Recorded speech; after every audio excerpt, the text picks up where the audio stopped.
अस्सलाम वालेकुम स्टूडेंट्स, हम बात करने जा रहे हैं जी हैब्रूल एंड ऑटोटोपैग्नोसिया। ये क्या होते हैं? ठीक है, हैब्रूल क्या होता है? हैब्रूल में हमारे पास acquisition of words and their meanings ये इन्वॉल्व होते हैं। बेसिकली हैब्रूल का क्या मतलब है कि जब भी हमारे जो इंटरकनेक्टेड न्यूरॉन्स हैं वो एक ही टाइम पे एक्टिव होते हैं, ठीक है, एक सेम टाइम पे एक्टिव हो रहे होते हैं न्यूरॉन्स, तो उससे क्या होता है, उनके अंदर जो साइनेप्टिक कनेक्शंस होते हैं वो ज़्यादा स्ट्रॉन्ग हो जाते हैं, स्ट्रेंथेंड हो जाते हैं।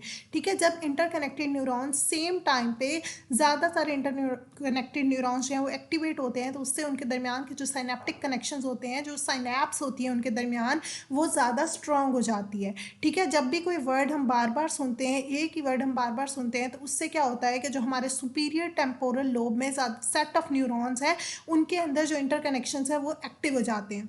ठीक है, हमारे सेट ऑफ न्यूरॉन्स जो हैं वो एक्टिव हो जाते हैं, जिसके ज़रिए ज़्यादा सारे न्यूरॉन्स एक्टिव हो जाते हैं, जिससे उनके जो अंदर के इंटरकनेक्शंस हैं, उनके अंदर जो साइनेप्टिक कनेक्शंस हैं वो क्या है, स्ट्रॉन्ग हो जाते हैं।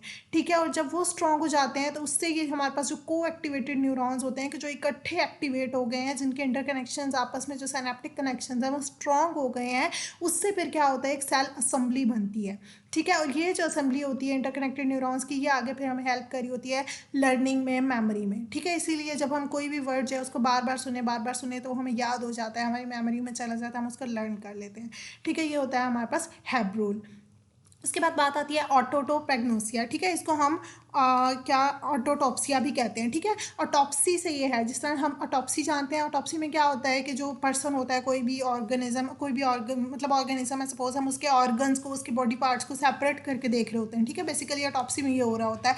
तो ये हमारे पास जो ऑटोटॉप्सिया है, इसमें क्या होता है कि जो पर्सन है उसके अंदर inability to name the body parts. ठीक है, वो बॉडी पार्ट्स जो हैं, बॉडी ऑर्गन्स हैं, हमारे जो पार्ट्स हैं, उनको वो ठीक से अनएबल होता है, उनको नाम नहीं दे पा रहा होता है। ठीक है, और इसको हम ये भी कह सकते हैं कि poor knowledge of one's own topography. ठीक है, टोपोग्राफी में भी यही मतलब है इसका भी, कि मतलब आपके जो बॉडी पार्ट्स की डिस्ट्रीब्यूशन है, कि कौन सा पार्ट कहाँ पर है, कहाँ पर नहीं है, क्या क्या नाम है इनका। ठीक है, इस तरह से इन चीज़ों में जब इशू आ रहा हो तो हम कहते हैं कि पर्सन को क्या है, ऑटोटॉप्सिया है। ठीक है, या फिर यहाँ पर ऑटोटोपैग्नोसिया। ठीक है, ये हमारे पास होता है हैब्रूल एंड ऑटोटोपैग्नोसिया।